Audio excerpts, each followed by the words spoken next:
Have any of you ever heard of a movie called Ladies and Gentlemen, The Fabulous Stains? Ladies and Gentlemen, The Fabulous Stains. No. No.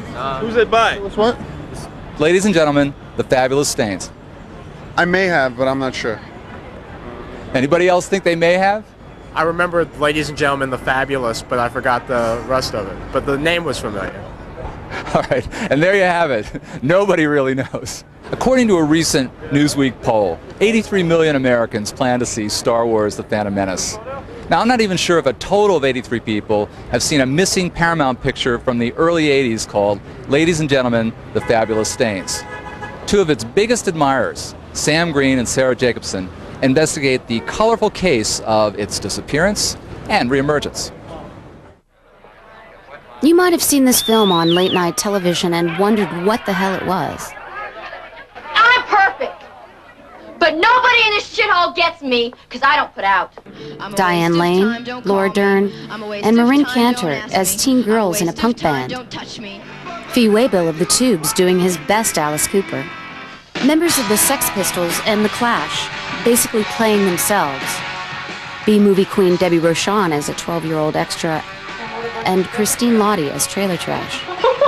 The movie is even more bizarre when you consider it was produced by Joe Roth, who now runs Disney, directed by Lou Adler, famous for producing The Mamas and the Papas, and the films Up in Smoke and The Rocky Horror Picture Show, and written by Nancy Dowd, who also wrote Slapshot and won an Oscar for Coming Home. You stink! The film tells a story of a teen girl band who run away from home to open for some English punkers and a washed-up metal act. Through the power of TV, they become stars. It's us. Their look and attitude inspire girls everywhere. They rise to fame, only to crash and burn, and then discover true success from the whole process. Made in 1980, the film was never released. But after airing on late-night TV a few times, it somehow amassed a cult audience, which includes Courtney Love, members of Bikini Kill, and John Bon Jovi. Now finally, 18 years after it was made, due to popular demand, the film is getting a video release. The story of the making of the film is as fascinating as the film itself. Ladies and gentlemen, here's the story of Ladies and Gentlemen, The Fabulous Stains. After the success of Slapshot, Nancy Dowd wanted to write a film about girls escaping their dreary Milltown lives through rock and roll. She was inspired by her own background, as well as seeing the Ramones for the first time. I was so riveted when I saw the Ramones. You have to remember that during the 70s, everything in terms of music was junk.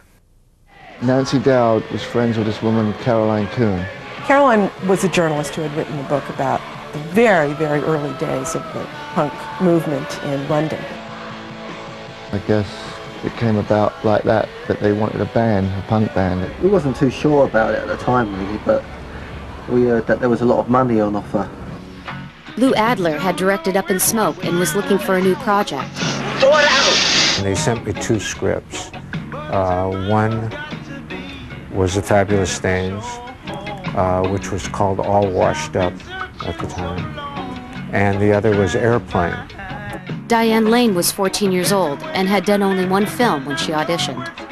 Well, it was a very weird script, and I thought, how am I going to pull this off? I can't sing, you know? I suck. And then I thought, well, they're supposed to suck, so maybe I can do that. The film was shot in 1980 in Vancouver. It was not your average movie shoot. I had a methadone habit as well as doing heroin, and when we got to Vancouver I couldn't find anything, so I was going through major withdrawals the whole time I was there. On the film we had 13 or 14 people who were either doing their first film or had never done a film before, including myself, who had directed only one film. Other cast members included Paul Simonon of The Clash and British actor Ray Winstone. Despite the lack of experience, the actors rose to the challenge. We had the designated drug trailer so that we would all go smoke pot to get into character, you know, because we were drug addicts.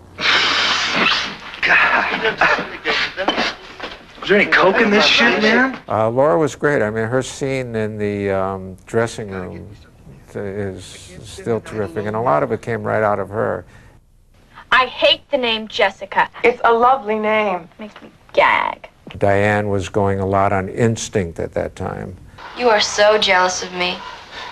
I'm everything you ever wanted to be. That counts. Exactly. It was nerve-wracking to have that kind of ballsiness that Perrin pulls off. He was an old man in a young girl's world. A fuck you attitude and the see-through clothes. I mean, I was mortified. I thought, you know, you can see my nipples.